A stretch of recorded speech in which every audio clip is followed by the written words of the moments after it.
Now, the use of Sharia or Islamic religious law is growing in Britain, with thousands of Muslims using Sharia councils to help resolve family and financial disputes each year.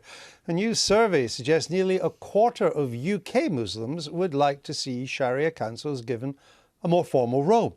But the crossbench peer, Baroness Cox, wants to make it illegal for Sharia courts to act as legal courts in arbitration cases. Her private member's bill has passed through the Lords and is due to be debated in the Commons later this month. Here's Baroness Cox with a soapbox.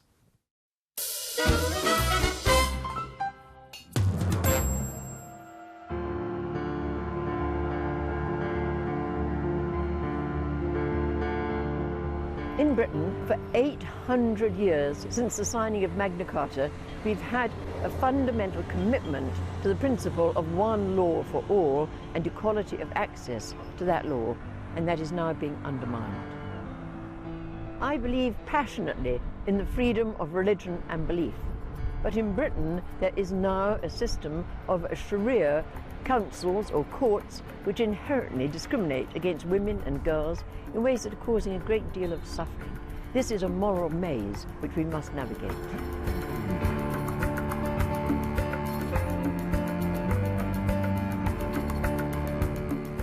For example, under Sharia law, a man can divorce his wife just by saying, "I divorce you" 3 times. The woman often has to pay or to fulfill other conditions which may be very difficult for her. Now, in Britain, bigamy is illegal, but Sharia law allows polygamy. A man can have up to 4 wives.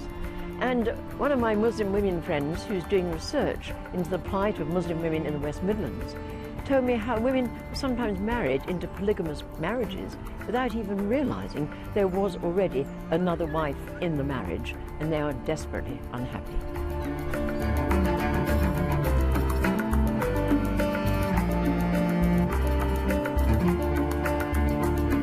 I have wept with many of these Muslim women, and they tell me how much they're suffering. One lady said to me, "I feel betrayed by Britain. I came here to get away from this. It's worse here than in the country I came from." Their suffering will be making our suffragettes turn in their graves. We must not get caught in a labyrinth of inaction because we're afraid of upsetting cultural sensitivities or political correctness. It is high time that we made sure that we do uphold that principle of one law for all, of equality of access to that law, and we end the kind of discrimination that's causing so much suffering to many girls and women in our country today. That was Baroness Cox. She's with me now. We're also joined by Yasmin Khan, the director of the Halo Project.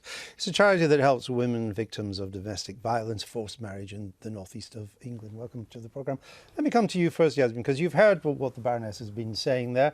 She seems to be wanting to help precisely the kind of women that your organisation is out to help, but you're opposed to this. Why?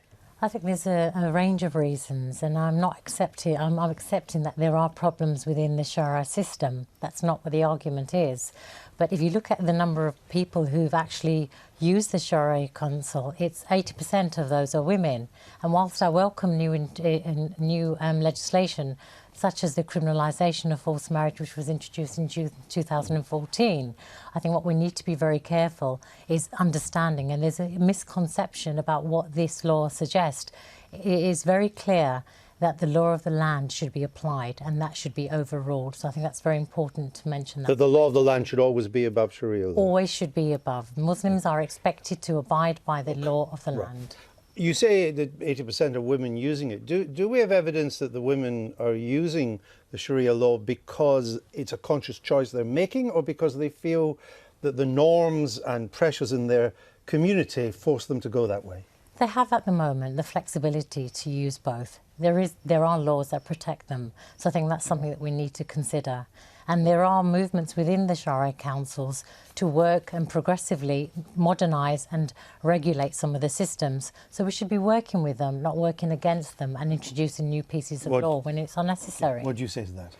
Well, I say I believe in freedom of religion, and of course I believe in the right of women to access the kind of courts and councils whom they wish. But it must first of all be a genuine freedom, not pressure, not ignorance. One of the things that was found by my good friend Habiba Jan, who did research into the situation for Muslim women in the West Midlands, many of them didn't know the options. They didn't know, for example, that if they had an Islamic marriage in this country, it wasn't a legally registered marriage, when they were divorced, as happened so easily, they had no rights whatever. There was a cri de coeur from them for knowledge. There's a cri de coeur with regard to the domestic violence that is permitted under Sharia law. And so freedom of religion, yes, but not a kind of format or context which allows policies, principles and actions which are incompatible with the laws and values of our land. Is domestic violence allowed under Sharia law? It's not allowed under Sharia law, and I think this is the point. We need to do more work with Muslim communities and not marginalise them. We need to understand what the issues are and work with the Sharia councils who are actually modernising some of the issues that you're mentioning. But does Sharia law... You said Sharia law allows for domestic violence. It allows chastisement, and that is definitely allowed, and that is interpreted, and that is used in many cases. What do you say? I think it's very important to understand the number of women who are using Sharia councils. 80% Does it allow chastisement of the I'm not here to woman? Comment on that. I'm here. No, actually, you are here to comment. I'm here to on just that, really. and I'm looking for your comment. Muslim women, and that's not acceptable. But does it allow chastisement?